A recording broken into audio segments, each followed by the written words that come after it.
जय श्री सीताराम। मैं विवेक नंदन। मैं आपका अपने चैनल एस्ट्रोलॉजर विवेक नंदन पर स्वागत करता हूँ। आज हम भारत के भविष्य पर चर्चा करेंगे। क्योंकि हम आज भारत के भविष्य पर बात करने वाले हैं, इसमें मैं बड़ी जिम्मेदारी बन जाती है कि अपने शब्दों का चयन मैं ठीक से करूँ। तो मैंने पहले ही सब लिख लिया है और मैं लिख करके ही बोलने वाला हूँ, ताकि कोई भी बात मेरे मुंह से गलत या उस तरीके से ना निकल जाए। तो चलिए आगे बढ़ते हैं और बात करते हैं।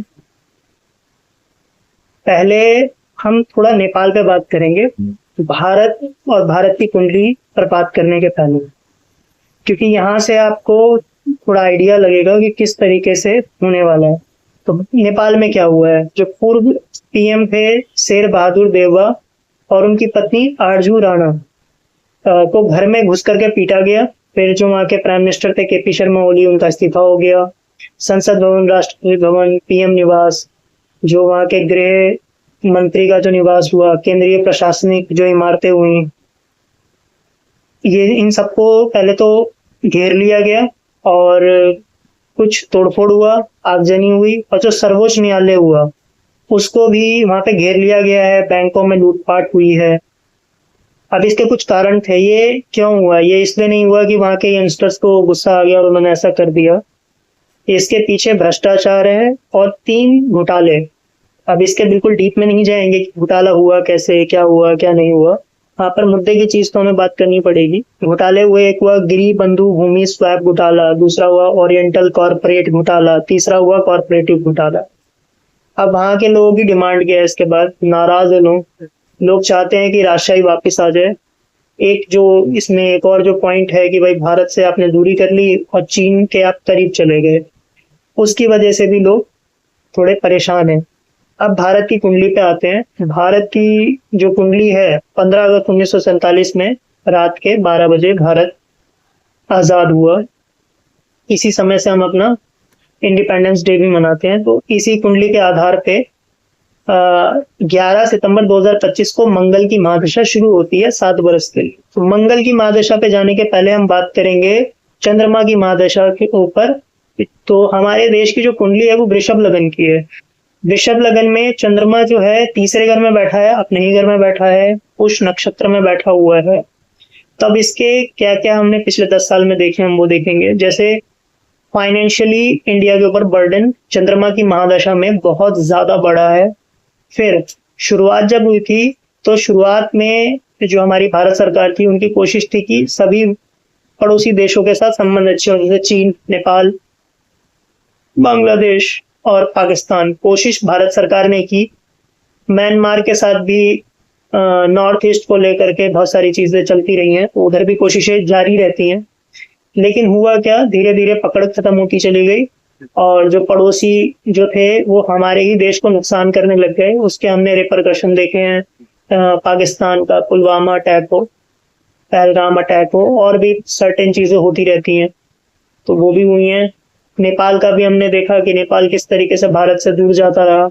बांग्लादेश में भी हमने देखा शेख हसीना को वहां से बाहर भागना पड़ा और मोहम्मद यूनुस ने उनकी जगह ली। और मोहम्मद यूनुस जो है वो जो पूरा जियो पॉलिटिकली वे में भी आप देखेंगे तो वो अमेरिका के इशारे पे इस तरीके से बात निकल के आई। तो ये तो रहा चंद्रमा की महादशा का हाल। अब बात करते हैं मंगल की महादशा पे। मंगल भारत देश की कुंडली में, जो कि 11 सितंबर 2025 से 11 सितंबर 2032 के लिए आया। तो इस समय में क्या देखने को मिला है?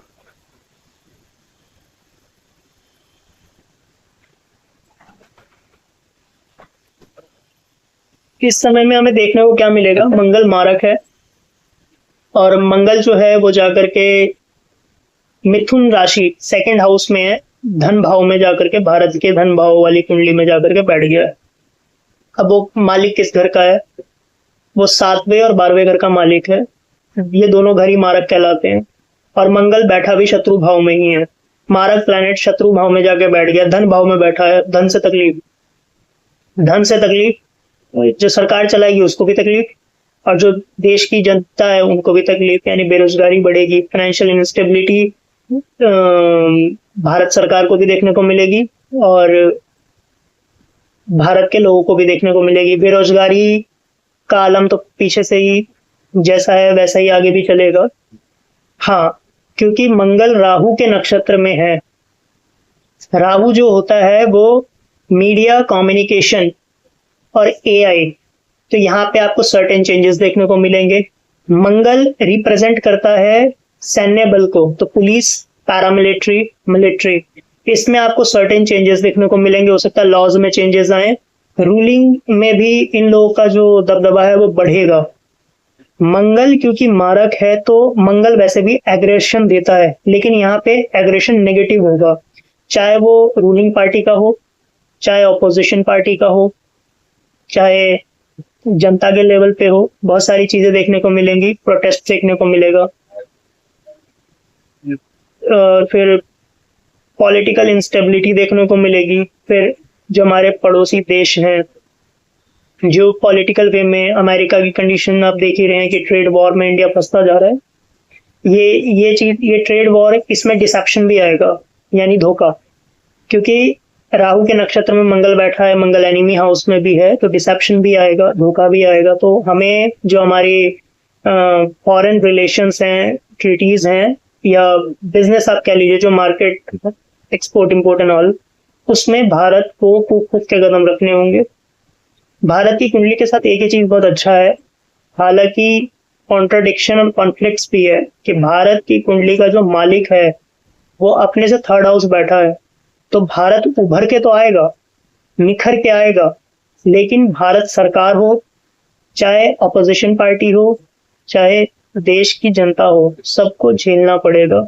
तो आप इन्वेस्टमेंट करते हैं तो ध्यान रखें, आप कहीं भी पैसा लगा रहे हैं इंडिविजुअल लेवल पे भी, तो बहुत ध्यान से समझ के कार्य करें।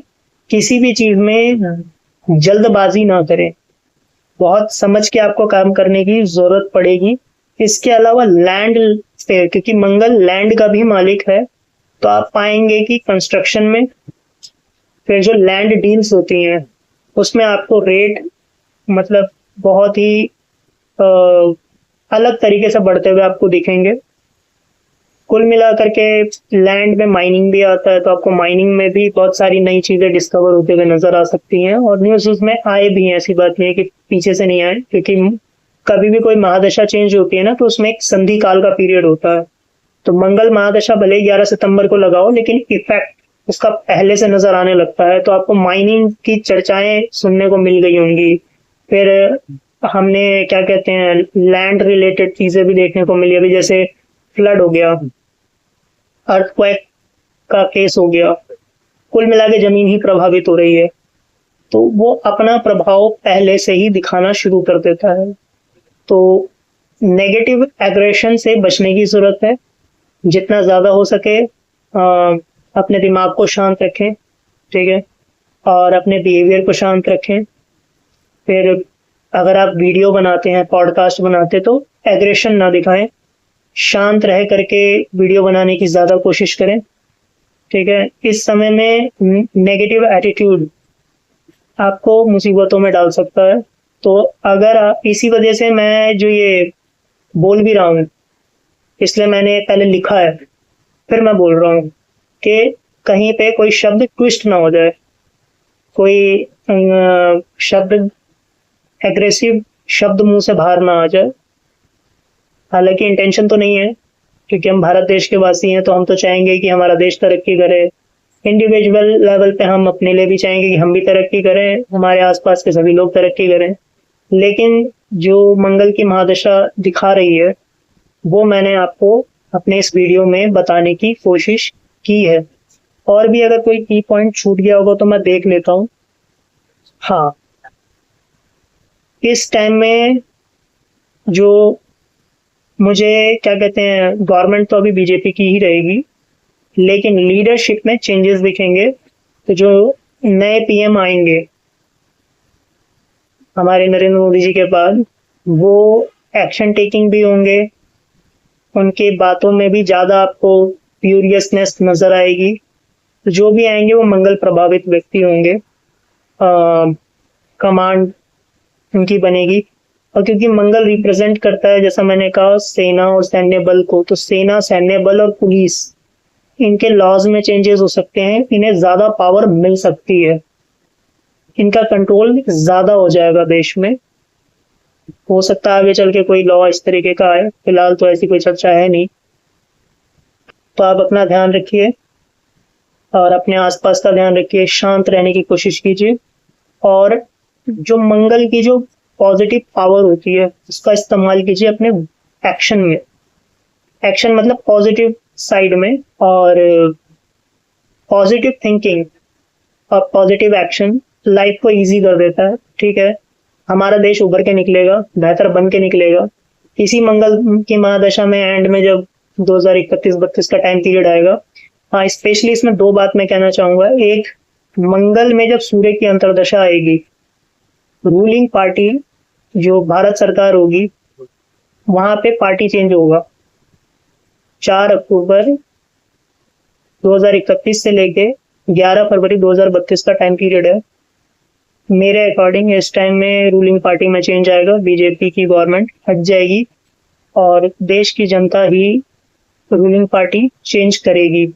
वैसे भी पॉलिटिकल इंस्टेबिलिटी बनी रहेगी, क्योंकि क्षेत्रीय जो अभी इलेक्शंस, अपकमिंग इलेक्शंस वगैरह होंगे, उसमें आपको सब कुछ देखने को मिलेगा। उसमें एग्रेशन भी आएगा, उसमें डिसेप्शन भी होगा, और जो पब्लिक का मूड है वो भी काफी ज्यादा एकदम क्लियर, कट एंड क्लियर सब कुछ देखने को हम सबको मिलने वाला है।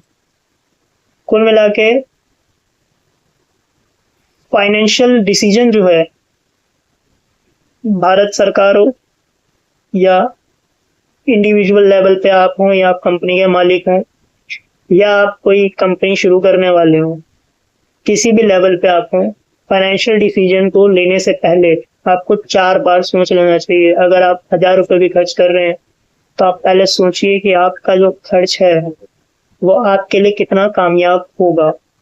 तो पहले सोचें और फिर पैसे को खर्च करें। मुझे लगता है आज के लिए इतना काफी रहेगा। और अगर आपके दिमाग में भी कोई बात है, अगर आप कुछ शेयर करना चाहते हैं, तो आप कमेंट्स में बात डाल सकते हैं। धन्यवाद।